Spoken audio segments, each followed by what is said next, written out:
Salary negotiation, it can feel like this super high stakes ordeal, right? But what if you started thinking about it like a game? A game with rules, strategies, and yeah, even a few bluffs. We're going to break down the hidden tactics of negotiation with a real world example and show you exactly how to play the hand you're dealt, and most importantly, how to win. Look, in a perfect world, talking about salary would be a totally straightforward, honest conversation. But let's be real, it's usually a lot more like a game of poker. The player who knows how to strategically bluff and frame the facts in their favor, well, that's the one who's going to come out on top. All right, let's meet our players. First up, we've got Unmo, our candidate. And honestly, his hand is imperfect. He's got a career gap, and his last salary was pretty low. But he has an ace up his sleeve. His technical skills are solid. His opponent? The recruiter. She's working with a tight budget, and she's being judged on how cheaply she can fill this role. Both have strengths, both have weaknesses. The game is officially on. Okay, so the rules of this game, they're actually pretty simple. First, every single thing you say, every number, every fact, that's a card you're putting on the table. Second, you can play it safe or you can bluff for a bigger payout. And third, and this is maybe the most important rule of all, you can't control the cards you get. You can only control how you play them. So, Unmo makes the first move. He throws out a number, 65,000. Now, this is a classic negotiation tactic. It's called anchoring. By saying a high number right at the start, he's setting the psychological baseline for the whole conversation, even though he knows it's a bit of a stretch.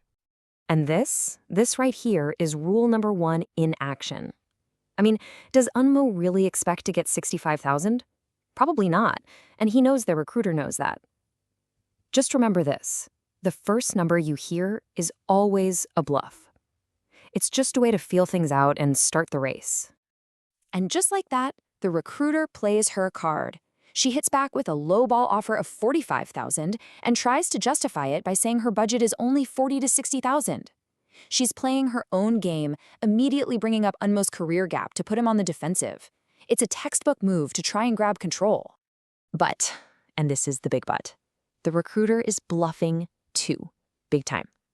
The actual budget for this role is way higher. It's between 60 and 80,000. She's just betting that Unmo has no idea. Boom! Unmo calls her bluff. The moment he reveals he knows the real budget, her main reason for that low offer just evaporates. Just like that, the entire power dynamic shifts. Her bluff got called out, and now Unmo's got the leverage.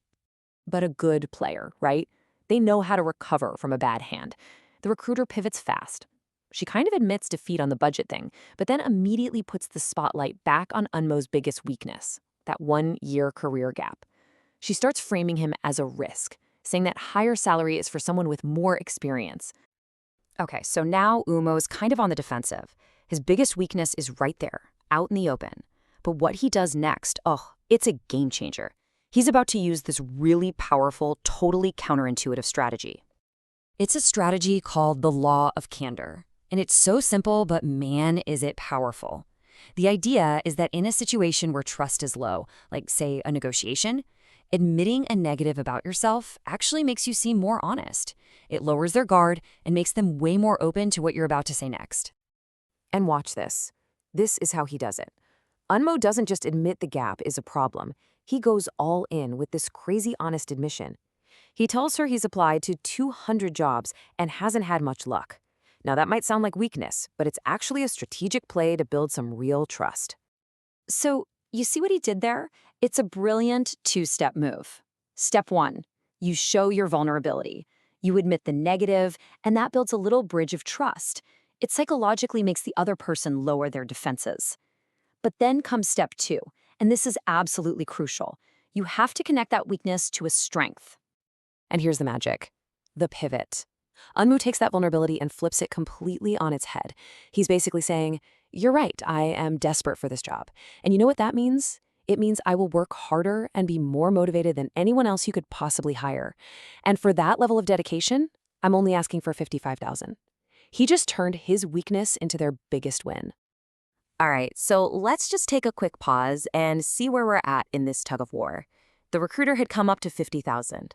Unmo, after that brilliant move, countered with a way more believable ask of 55,000. The gap is getting smaller, but the game is definitely not over. Unmo's still got one more card to play. Okay, we've seen a lot of moves so far, but let me ask you, what do you think is the single most powerful card you can have in a salary negotiation? It's this: a competing offer. Nothing, and I mean nothing, gives you more leverage than having another company that wants you.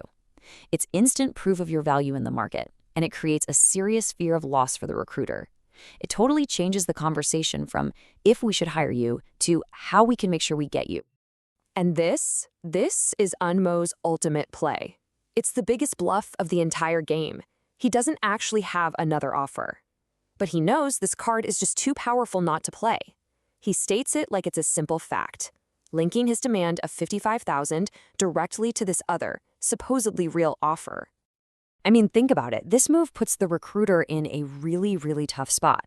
If she calls his bluff and she's wrong, she loses a great candidate that she's already spent a ton of time on. The risk for her is massive, which is exactly why this bluff, if you can deliver it with confidence, can be so incredibly effective. But wait, she calls it. The recruiter says, okay, $55K is yours, but you gotta show us the offer letter for verification. Wow. Unmo's biggest bluff has just been challenged. He looks totally trapped. What in the world can he do now? This is where we get to the final and maybe the most crucial piece of leverage you have. And it's your real, genuine willingness to just walk away from the deal. And unlike the competing offer, this is the one thing you absolutely cannot bluff.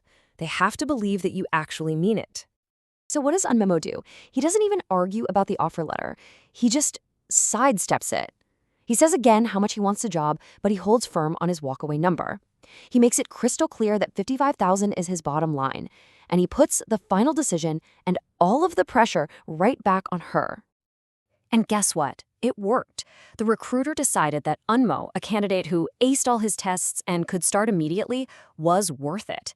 At that point, it didn't even matter if the other offer was real or not. Unmo's smart, strategic play won him the game. So what does this all tell us? It proves a really powerful point, doesn't it? Negotiation isn't about having a perfect resume or all the best cards. It's not about the hand you're dealt. It is all about how you play it. So now that you know these strategies, the real question is, what's your next move going to be?